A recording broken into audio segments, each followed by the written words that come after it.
Hi, I'm Norman Miller. Some of you might know me as the Beer Nut from the Metro West Daily News. And this week we're doing a beer versus wine dinner. Every participant's going to vote on which beer or wine goes better with each dish. It's not if they like the wine better or if they like the beer better, but what works best with the dish. This is actually a rematch with Karen and Fish. There is more of everything. Fish, you got a little more. I haven't eaten today. The first wine for the first course, the anticosta, is La Linda Rosé of Malbec. Finca La Linda actually makes like a bunch of different wines. They do make a regular Malbec. This is the Rosé. Kind of give a little background about Rosé, so how they get here from their regular Malbec.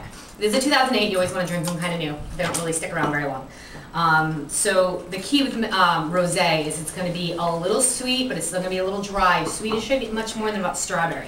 Now, sweet in wine goes great with spicy or flavorful. So I'm thinking grilled vegetables, spicy meats, big hearty cheeses. You actually, as long as it's full-bodied enough, and Malbec is a very full-bodied red, it should really kind of complement without going under the food or going over the food. Okay, the first one is Stout's Pilsner. It's a German-style Pilsner from a Pennsylvania brewery. This is a hoppier Pilsner. Hops act as preservative. They also add some flavors and some bittering. It's a very carbonated beer. And I thought that worked well with the hops and the carbonation with the hard cheeses, palate cleanser almost. And the flavors, I think, meld well with the fatty meats. Cabernet Franc. Cabernet Franc is its own grape. It is not the Cabernet Sauvignon grape. At any relation, it's actually known to be the father of the Cabernet Sauvignon grape. Cabernet Sauvignon grape is actually said to be the result of this grape, Cabernet Franc, and Sauvignon Blanc, which kind of blows my mind, so that's a whole other game. Cabernet Franc is actually usually a blending grape. They do make it in the Loire region. This is from Loire Valley in France. Loire Valley is known for making Sancerre, which is Sauvignon Blanc. The beauty of the Loire Valley is if you don't make it in a region called like Sancerre, you can actually just make the wine. It tastes almost the same. You don't put the same price tag on it. We win. This is actually, there's a region called Saumur, there's a region called Chinon, things like that that make this grape. I like Saumur. Yeah, it's the same grape. It's a Cabernet Franc. It's a Cabernet Franc grape. So what you're having is Cabernet Franc. It's a lighter red wine. It's a great summer red, great for grilled foods. There's a little bit of kind of a structure to it, almost stocky is what I call it. And don't be afraid to use whatever words you come up with. It reminds me of like the smell of almost like when you pull a weed, a really thick one. It's kind of got that like kind of very, not really grass, but like stocky flavor. Very buttery. Go really well buttery. Your nose is your nose. I'm not gonna argue you. It should go well with the spicy food and with the beef. You want to chill it. You want to serve this. I actually had this in the fridge for the last hour. Okay, this is Dogfish Head India Brown Ale. It's basically it's a hybrid brown ale. Most brown ales are very sweet. There's a caramelization from the caramel malts in it to get the dark color. This one has amped up hops, which again, like I said with the Pilsner, it's both for bittering and some flavor. I thought the hops would work good because it's a slightly spicy. Hops sometimes meld well with spices. And with being grilled meat, I thought the caramelization to get the brown ale would work good with the caramel malts. Excellent. The wine for this course is Crios by Susanna Balbo. Crios is one of her lines. This is the Torrontés. Torrontés is the name of the grape. It's a grape that's actually one of the few grapes that's just indigenous to Argentina. You're not really going to find it anywhere else. It's Argentinian's grape. One of the biggest white grapes. Full, kind of fruity, kind of floral. A lot of flavor. Should really kind of offset some of that the mojo sauce. So feel free to put the sauce on because it's kind of what I paired it with.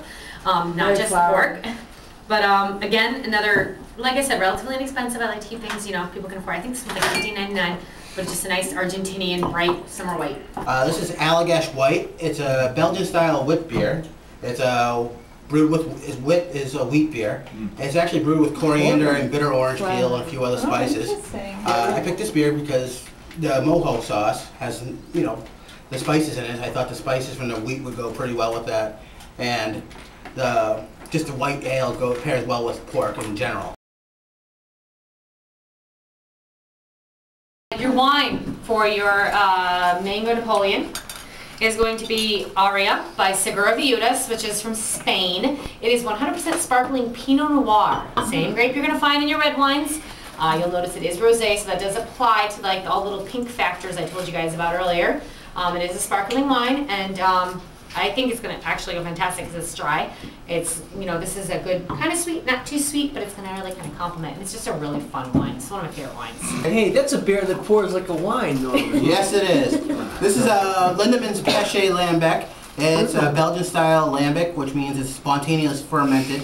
So, in theory, it's going to be wild yeast instead of, you know, packaged yeast. It's supposed to take the yeast from the environment.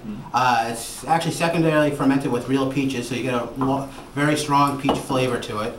I think it'll go well with the mango and the vanilla yogurt slash ice cream.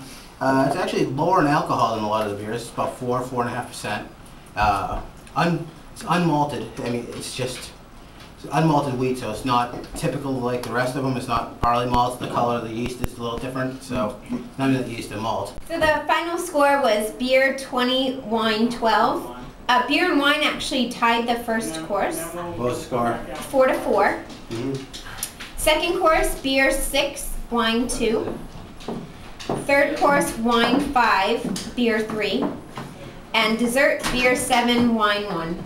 And what's funny is from what I tasted, I knew I had the first and third course. I knew I had the first and third course. Second, I was very indifferent. I wasn't really sure what was going on, but the fourth course, I knew I got nailed. Anyway. What do you think, Norm? Are you confident? I just, like I said the last time, it's not really saying which one's better or which one's worse. It's just trying to show that beer is just as good as pairing with food as wine. Like a lot of people think of wine when they're going out to a fancy meal. I'm just trying to show that beer can stand up equally to wine, and just this time a lot better. But both overall went pretty well, and I'm glad wine lost this time. makes you feel better than last time. Yay! So that means we have to have a third.